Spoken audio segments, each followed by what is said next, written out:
The ledger felt heavier than stone in her hands, its worn leather cover cool against the tension in her palms. Across the taut wire of the fence, Marcus Thorne's face was a study in curdled pride. His eyes, accustomed to commanding the entire Arrowhead Valley from his sprawling ranch house, were fixed not on her, but on the 80 head of cattle grazing placidly in her high pasture. They were his last hope, and they were her life's work. The unnerving stillness of the woman before him was a greater insult than any shouted defiance. Elspeth stood her ground, the March wind whipping strands of hair from her tight bun, her expression as calm and unreadable as the winter sky. It was a look he was coming to understand as the most formidable force in the valley.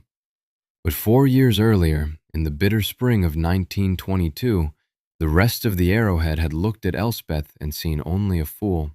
A grieving widow clinging to a lost cause, touched by a madness born of sorrow. They said her wits had frozen, along with her husband, in the blizzard that took him, leaving her alone on 70 acres of marginal stony land. It was easier to believe she was mad than to imagine that she could see something they all had missed.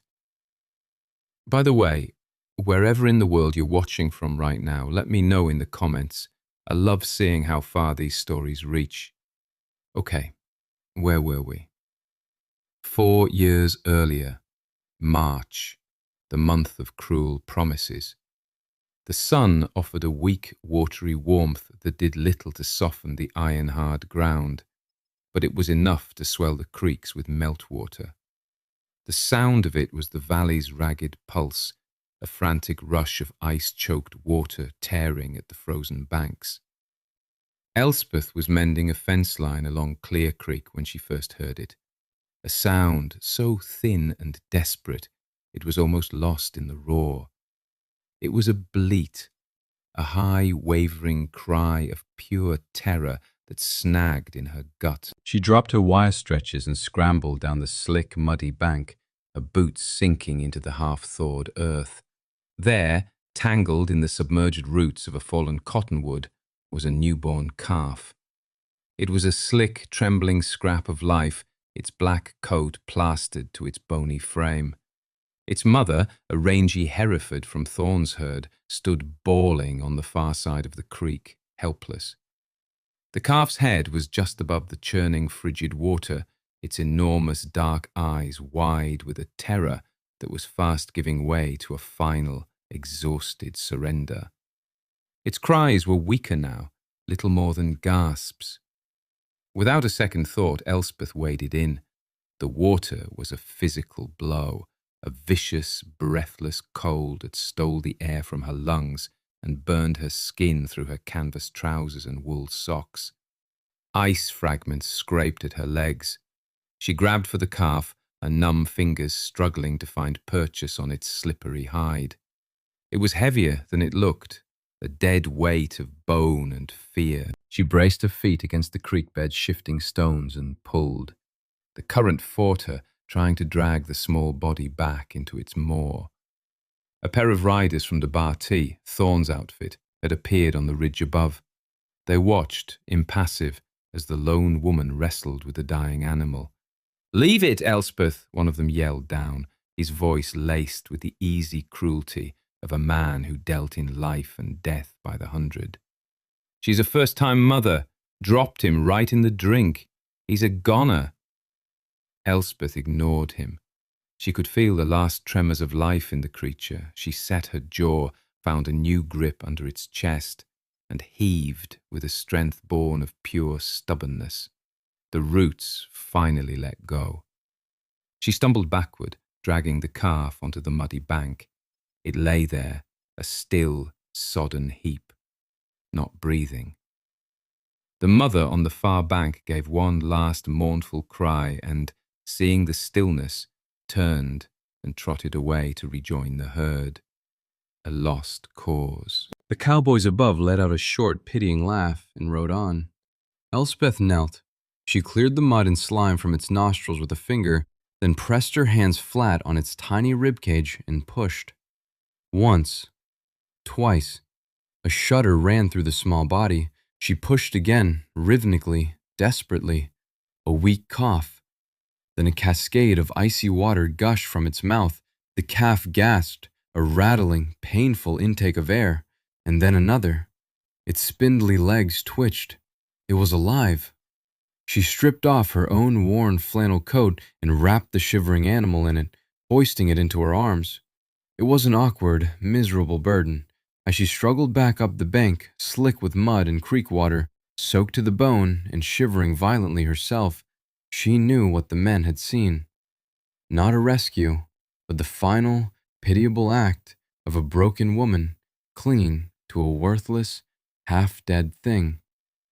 One person alone, making a fool of herself. The phrase was a familiar weight. It was what they'd said after her husband Daniel was buried. It was what they'd said when she refused Marcus Thorne's insultingly low offer for her land. One woman alone can't work 70 acres of rock and scrub. It was meant as a sentence. For Elspeth, it was becoming a beginning. She carried the calf home, the half-mile to her small, sturdy cabin feeling like 10. She stumbled into the warmth of her kitchen, the smell of wood smoke and coffee a welcome shock.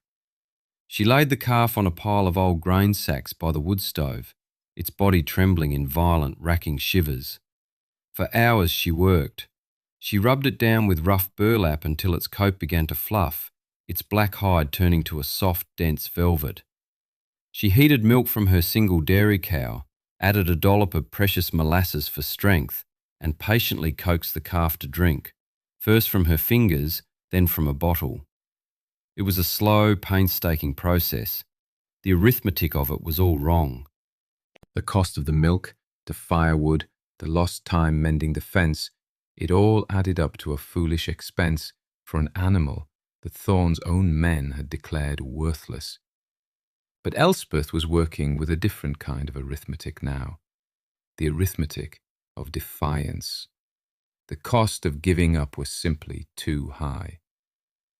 By nightfall, the calf was sleeping, its breathing deep and even. The shivers had stopped. It was tucked into a makeshift pen in the corner of her warm barn, buried in clean, dry straw. Elspeth, finally allowing herself to feel the deep, aching chill in her own bones, sat by her stove drinking hot tea. She had saved it. She didn't know why, not really.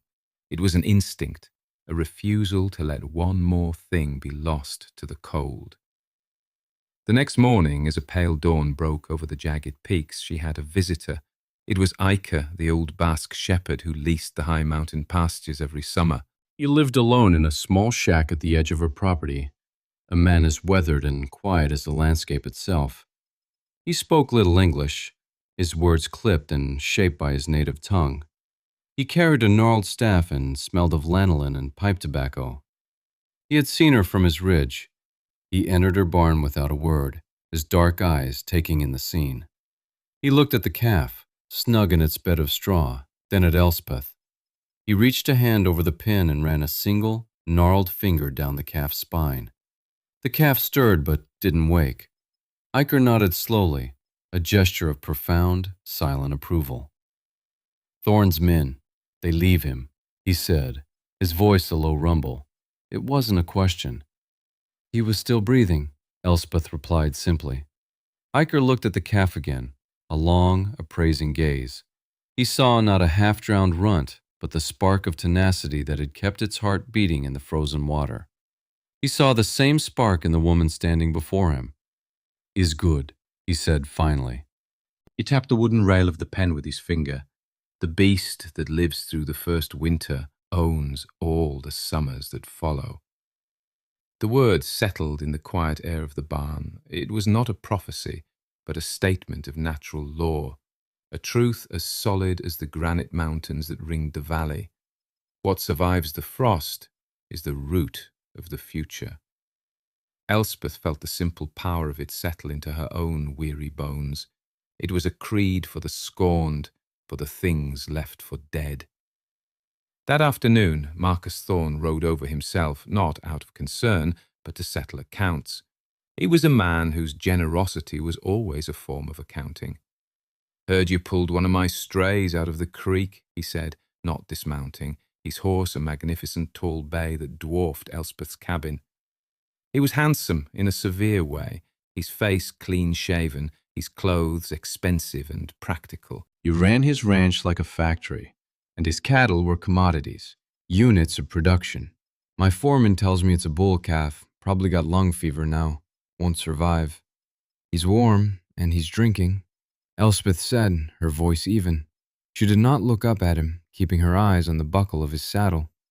Thorne sighed, a theatrical sound of paternalistic weariness. Look, Elspeth, I appreciate the sentiment. I really do. But you can't be saving every stray. It's not practical. I'll give you $5 for your trouble. My men can dispose of it for you. $5, an insult disguised as a transaction, the price of a broken tool. It was the arithmetic of greed, which counts only what is lost, never what could be gained. Elspeth was silent for a long moment. Silence, she was learning, unnerved men like Thorne far more than argument. A quiet truth stands taller than a loud lie. No, thank you, Mr. Thorne, she said at last. He blinked, surprised by the refusal. What? I'll keep him, she said. Thorne laughed, a short, sharp bark. Keep him? For what?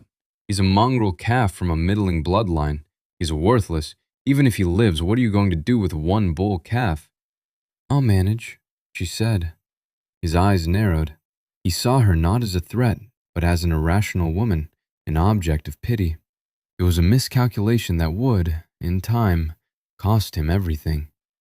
Fine, he snapped, his false warmth vanishing. He's unregistered, no papers. He's your problem now. Don't come crying to me when he dies next week.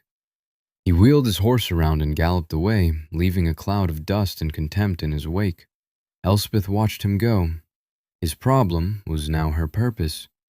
A few days later, the calf had a second visitor, a small boy with eyes too old for his face and clothes that were clean but perpetually too small. It was Leo, the youngest son from the down-at-heel Miller place, a family lost in a constant shuffle of debt and despair. Leo was an overlooked child, quiet and watchful, who spent most of his time wandering the creek beds and woods, more comfortable with the company of birds than people. He slipped into Elspeth's barn like a shadow. He stood for a long time just staring at the calf, which was now strong enough to stand on its own wobbly legs. "What's his name?" Leo asked, his voice barely a whisper. Elspeth, who had been pitching hay, paused. She hadn't thought to name him. He was a task, a responsibility. "He doesn't have one," she said. Leo stepped closer, his gaze full of an uncalculating faith that Elspeth hadn't seen in years. He reached the small, chapped hand out and touched the calf's wet nose. The calf nudged him back. "His name is Frost," Leo declared with the quiet finality of a boy who knew the true names of things. "Because you pulled him from the ice, and so he was Frost." The first spring with Frost was a litany of patient labour. Every day was a rhythm of chores dictated by the calf's needs. The morning milking of her cow, Clover, now had a dual purpose, a pail for her own sparse table and a pail for Frost, who drank with a greedy, slurping hunger. The cost of the extra feed for Clover was a new entry in Elspeth's mental ledger, balanced against the growing strength in the calf's legs. Leo became her silent partner. He would appear after his own chores were done, his pockets full of windfall apples he'd collected, which Frost learned to adore. The boy never said much, but his presence was a steady comfort. He would sit on an overturned bucket, watching as Elspeth groomed the calf, his quiet companionship a balm against the valley's pitying whispers. Summer came, painting the high meadows in strokes of lupine and paintbrush. Elspeth moved Frost to a small, secure pasture behind the cabin. He was still small for his age, but there was a sturdiness to his frame, a density to his bone that the pampered, fast-growing calves in Thorne's fields lacked. He was a survivor. When the other calves wilted in the dry heat of August, Frost stood placidly in the shade of the aspens, his coat glossy, his breathing easy. Elspeth watched him and remembered Iker's words. He had survived his first winter, even if it was only his first few hours. Now he was claiming the summer. That fall, she made a trade. A neighbor, hit by hard times, was selling off his stock. He had 2 young heifers, scrawny and undersized, that no serious rancher wanted. They were considered poor breeding prospects. Elspeth traded him 6 months' worth of firewood, cut and stacked by her own hand, for the pair. It was an autumn of back-breaking work, the swing of the axe a counterpart to the slow rhythm of her days. The community chorus of doubters grew louder. That poor widow, first a half-drowned calf, now she's collecting runts, throwing good wood after bad. It was easier to call her efforts foolish than to admit she might be building something. She kept her tiny herd in the back pasture out of sight of the main road. Her success, small as it was a secret she banked low, like a coal buried in ash to keep it alive through the night. Leo was the only one who shared it. He named the heifers too, June and Willow. He kept a small, careful tally of their growth on a piece of scrap lumber hidden in the barn. The first winter frost was a yearling, passed in a blur of white. The snows came early and stayed late. Elspeth had spent her meagre savings on extra hay, another foolish expense in the eyes of the valley. But while other ranchers complained about their cattle losing weight, Frost and his 2 small companions thrived. They had a lean toughness, an adaptation to scarcity that made them resilient. Frost's coat grew thick and shaggy. He was not a handsome bull by the standard of the show ring. His lines were not clean or elegant. He was a creature built by hardship, for hardship. His value was not in his appearance, but in his endurance. The following spring, both June and Willow bore calves. Strong, healthy calves sired by Frost, a bull and a heifer. Elspeth's herd had doubled. She now had 6 head of cattle that had cost her nothing but labor, defiance, and a stack of firewood. The arithmetic of survival was beginning to show a profit. She kept her growing herd tucked away in the high meadows and hidden coulees of her property. The valley, for the most part, forgot about her and her strange, cobbled-together operation. She was just the quiet widow on the stony acres, a fixture of the landscape, no longer even pitiable, just there. Marcus Thorne, however, did not forget. He was a man who kept track of every acre, every head of livestock, every soul in the valley he considered his domain.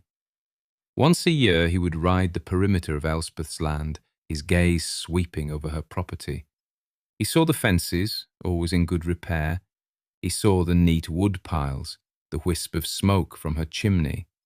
And he saw in the distance the growing specks of black that were her herd.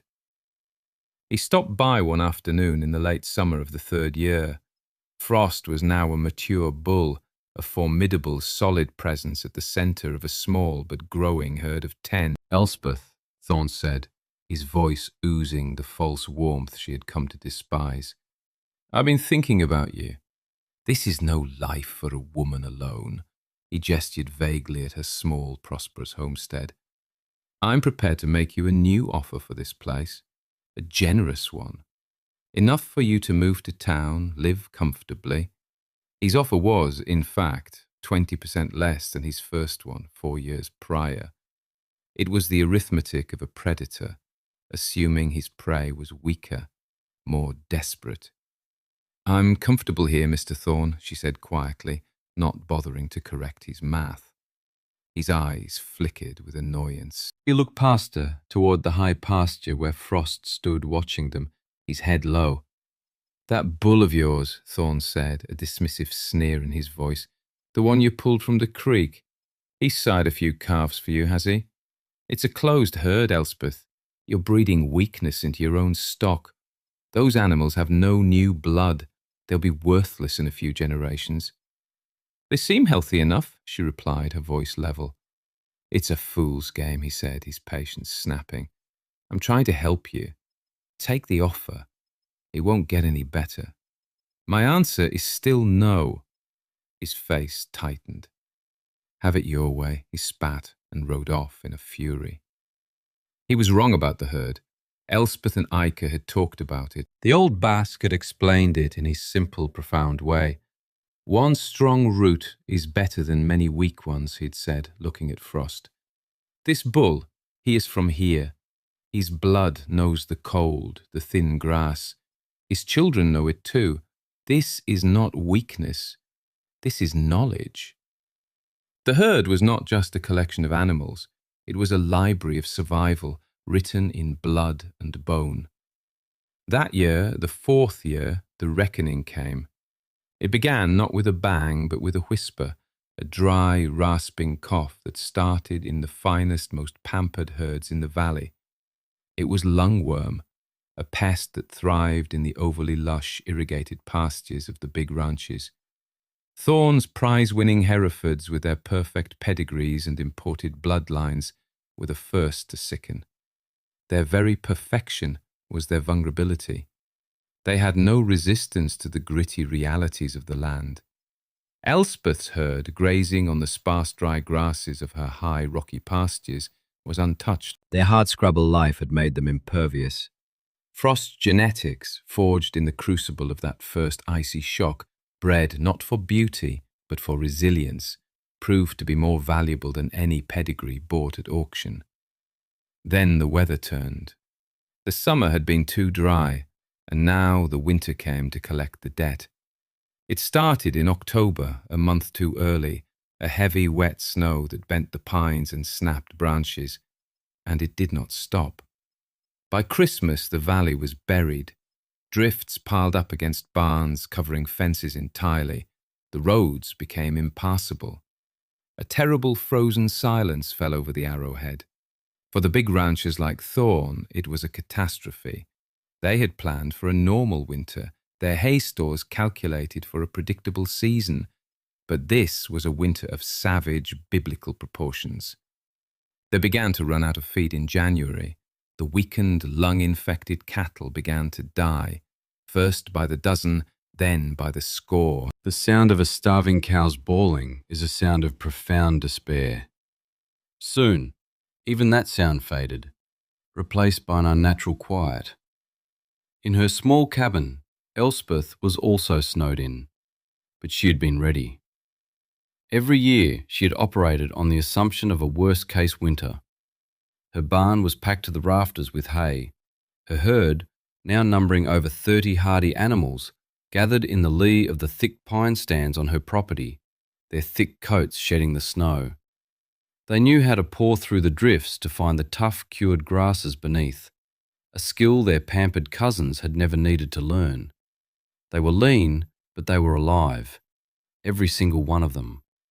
Leo, now a lanky teenager, had been stranded at her place by the first big storm and had simply stayed.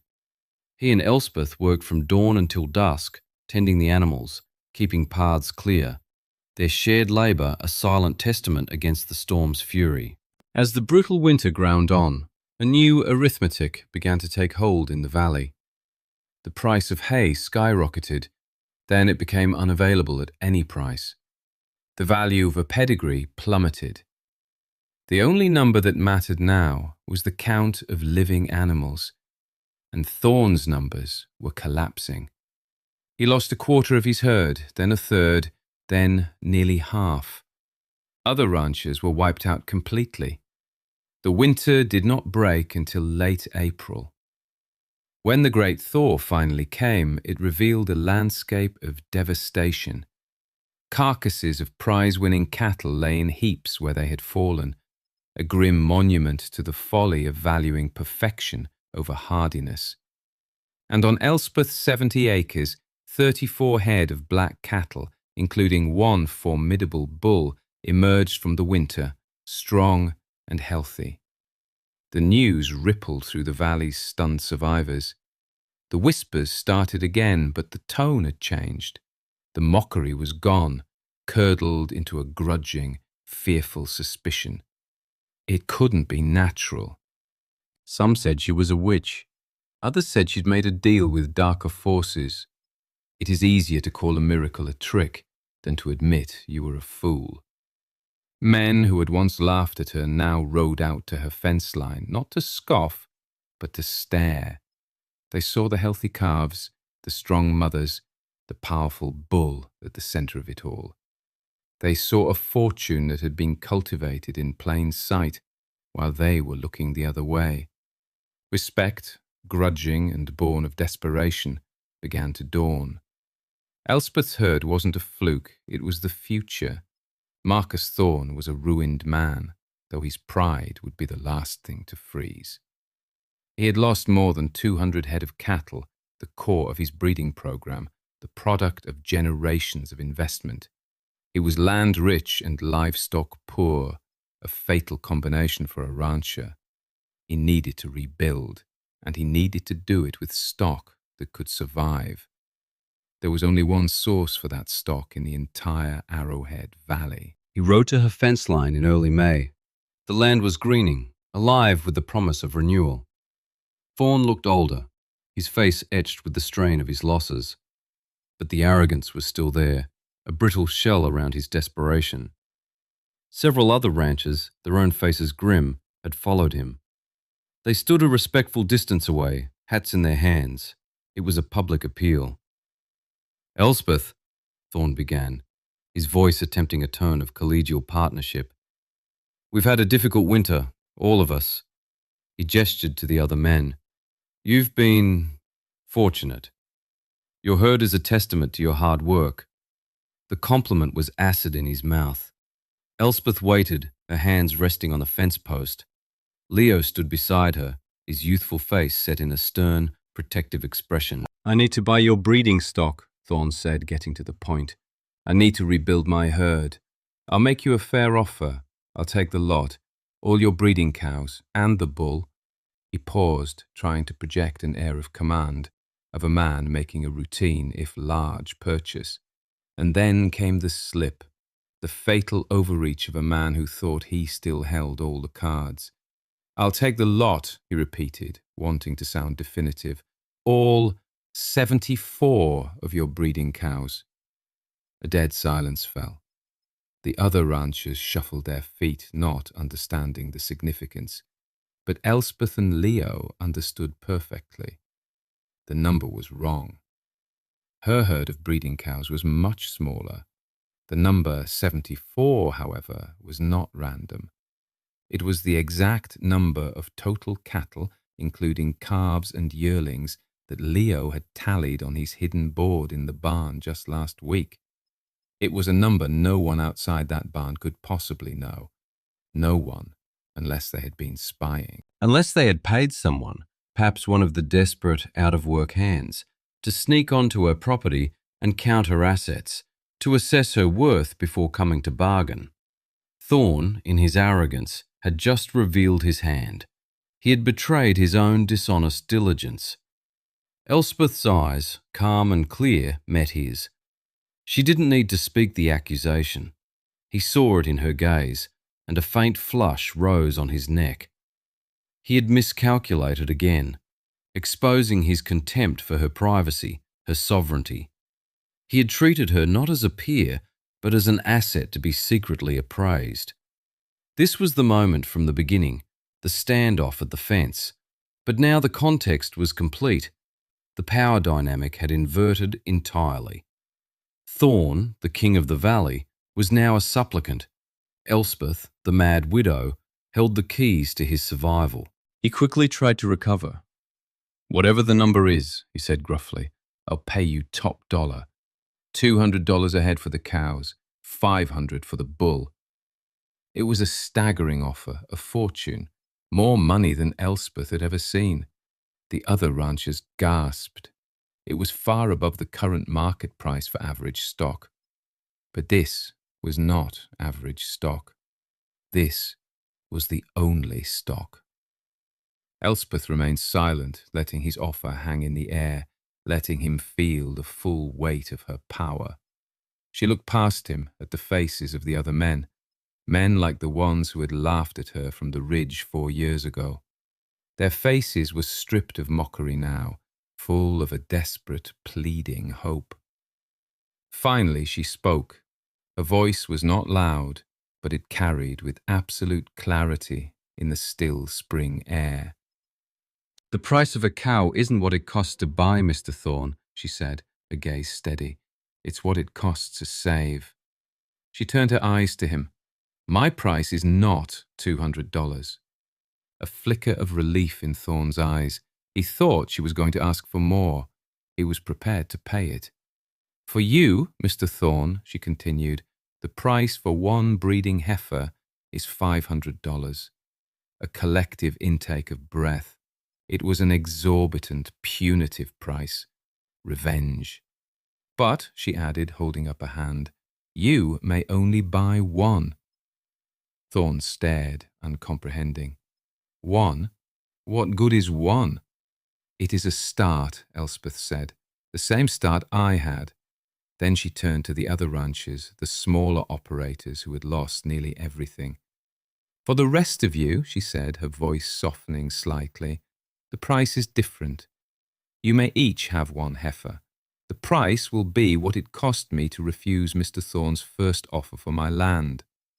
$5. A stunned silence. $5. It was not a price. It was a gift. It was grace. $5, she repeated, and a promise that when your new herd grows, you will give the first heifer calf to a neighbor who has need, for the same price. She was not just selling cattle. She was reseeding the valley, not just with hardy animals, but with a new arithmetic, the arithmetic of community, of mutual survival. She was binding them all into a shared future, replacing Thorne's empire of price with a commonwealth of worth. Thorne's face was a mask of fury and humiliation. He was being publicly shamed, his wealth and power rendered meaningless. He could not refuse. To do so would be to admit defeat in front of the entire valley. He had to accept the single overpriced heifer as a penance, while his neighbors received their salvation for the price of a handshake. His reign was over. Not by force, but by a quiet, unassailable act of moral clarity. He gave a single jerky nod, the muscles in his jaw tight. He was beaten. One by one, the other ranchers stepped forward, their eyes full of a gratitude so profound it left them speechless. They handed over their $5, their hands shaking slightly. They gave their promise, their voices thick with emotion. The transactions were sealed, not with cold ledgers, but with eye contact and a shared understanding of what it meant to be saved. A year later, the Arrowhead Valley was slowly coming back to life.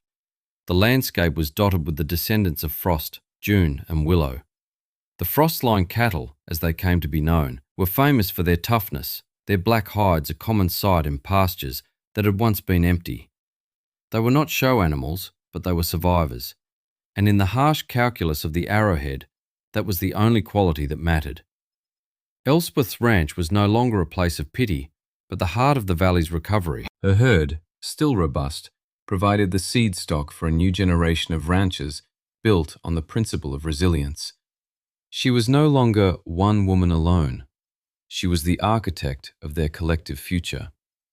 Leo, now a young man, was her full partner. His quiet watchfulness matured into a deep and knowledgeable competence.